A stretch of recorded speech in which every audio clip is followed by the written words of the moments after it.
消防處牽頭嘅跨部門調查專組正係深入調查大火事故原因。警方已經拘捕13人涉嫌誤殺，廉政公署就宏福苑大廈維修工程涉嫌貪污拘捕12人。調查證實裝修工程涉舞弊，有預謀咁用不合規嘅非阻燃圍網同一啲合規嘅圍網混合起嚟，魚目混珠。加上工程用咗大量嘅易燃發泡膠，係導致火勢一觸即發、迅速蔓延嘅關鍵原因。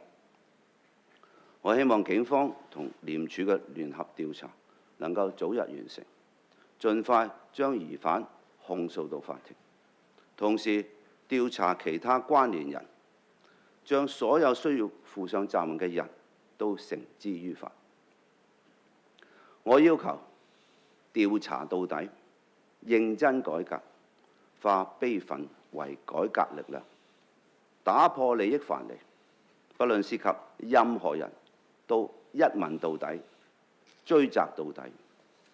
我哋要讓真相水落石出，讓公義得到伸張，讓逝者安息，讓生者安心。